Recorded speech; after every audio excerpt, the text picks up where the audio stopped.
ಶ್ರೀ ಗಣೇಶ ಶಾರದಾ ಗುರುಭ್ಯೋ ನಮಃ.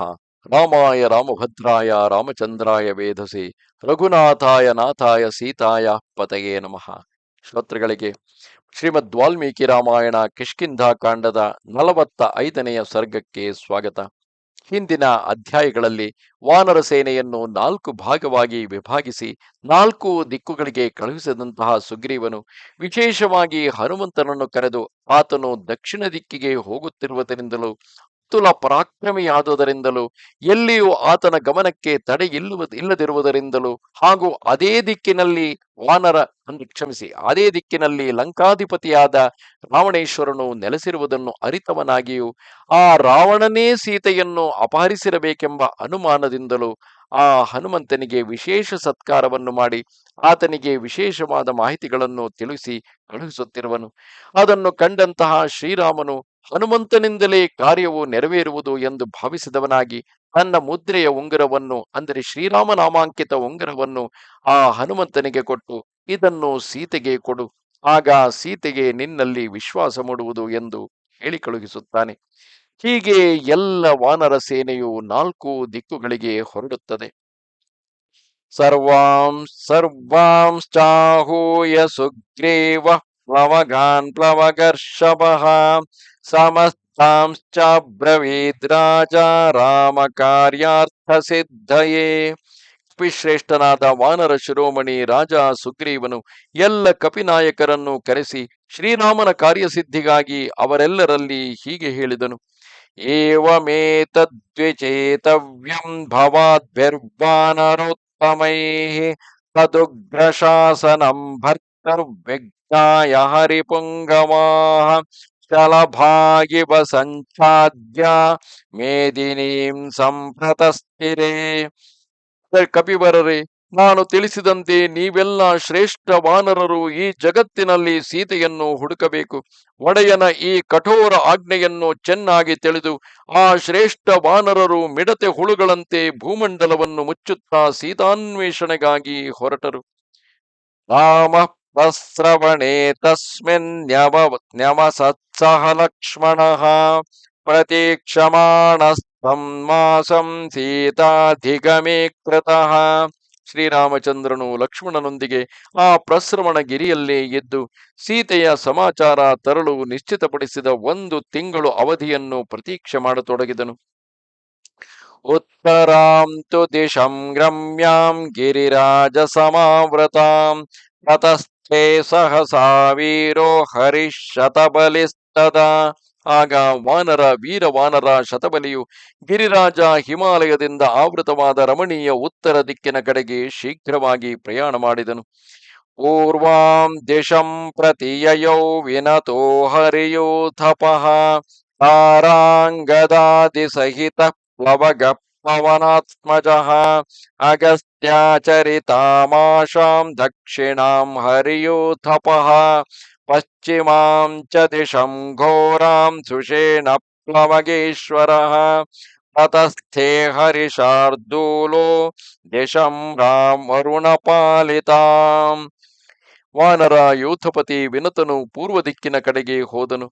ಕಪಿಗಳ ಅಧಿಪತಿ ಪವನಕುಮಾರ ವಾನರ ಹನುಮಂತನು ತಾರ ಮತ್ತು ಅಂಗದಾದಿಗಳೊಂದಿಗೆ ಅಗಸ್ತ್ಯ ಸೇವಿತ ದಕ್ಷಿಣ ದಿಕ್ಕಿನ ಕಡೆಗೆ ಹೊರಟನು.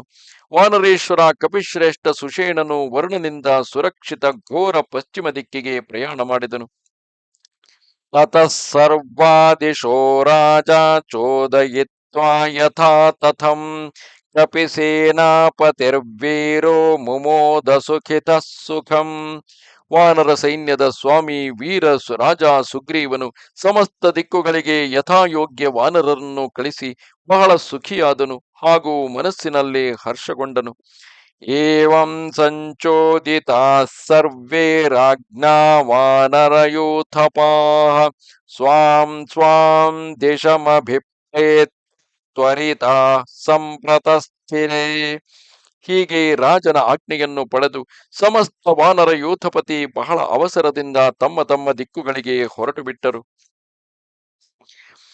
ನದಂತಶ್ಚೋನ್ನದಂತಶ್ಚ ಗರ್ಜಂತಶ್ಚ ಪ್ಲವಂಗಮಾಃ क्वेदन्तो धावमानाश्च विनदन्तो महाबलाः एवं सञ्चोदिताः सर्वे राज्ञा वानरयोथपाः आनयिष्व अनय आनयिष्वमहे सीतां हनिष्यामश्च रावणम् अहमेको वधिष्यामि प्राप्तं रावणमाहवे ततश्चोन्मत्स्य सहसा हरिष्ये जनकात्मजाम् वेपमानां श्रमेणाद्य भवद्भ्यस्तीयतामिति एक एवा हरिष्यामि पातालादपि जानकीं विधमिष्याम्यहं वृक्षां धारयिष्याम्यहं गिरीन् धरणीं धारयिष्यामि क्षोभयिष्यामि सागरान् अहं योजनसङ्ख्याया प्रमेयं नात्र संशयः शतयोजनसङ्ख्याया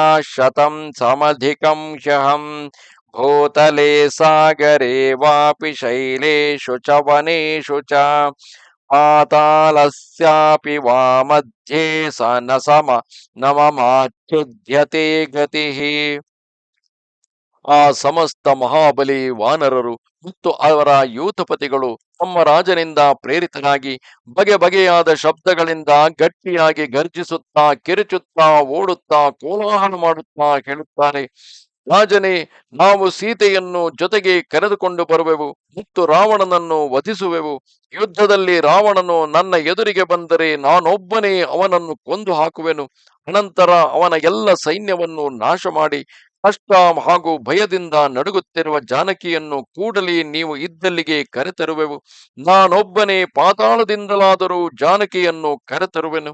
ವೃಕ್ಷಗಳನ್ನು ಕಿತ್ತು ಎಸೆಯುವೆನು, ಪರ್ವತಗಳನ್ನು ಪುಡಿ ಪುಡಿ ಮಾಡಿ ಬಿಡುವೆನು, ಭೂಮಿಯನ್ನು ವಿದೀರ್ಣಗೊಳಿಸುವೆನು, ಸಮುದ್ರಗಳನ್ನು ಕ್ಷುಬ್ಧಗೊಳಿಸುವೆನು. ನಾನು 100 ಯೋಜನದವರೆಗೆ ಹಾರಬಲ್ಲೆನು, ಇದರಲ್ಲಿ ಸಂದೇಹವೇ ಇಲ್ಲ. ನಾನು 100 ಯೋಜನಗಳಿಗಿಂತಲೂ ದೂರ ಹೋಗಬಲ್ಲೆ.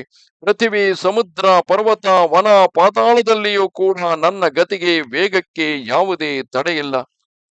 ಇತ್ಯೇಕೈಕಸ್ತದಾ ತತ್ರ ವಾನರ ಬಲದರ್ಪಿತಾಃ ಊಚುಶ್ಚ ವಚನಂ ತಸ್ಯ ಹರಿರಾಜಸ್ಯ ಸನ್ನಿಧೌ.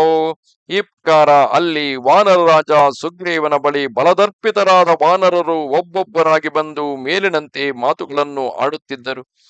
ಕಾರ್ಯಕ್ಕೆ ಹೊರಟಾಗ ಅತ್ಯುತ್ಸಾಹದಿಂದ ತುಂಬಿರುವುದು. ನಾನು ಎಲ್ಲವನ್ನೂ ಮಾಡಬಲ್ಲೆ, ರಾವಣನನ್ನೇ ಕೊಲ್ಲಬಲ್ಲೆ, ಸೀತೆಯನ್ನು ನಾವು ಖಂಡಿತವಾಗಿಯೂ ತರುತ್ತೇವೆ ಎಂಬುವ ಆತ್ಮವಿಶ್ವಾಸ ಅತ್ಯಂತ ಅವಶ್ಯಕವಲ್ಲವೇ?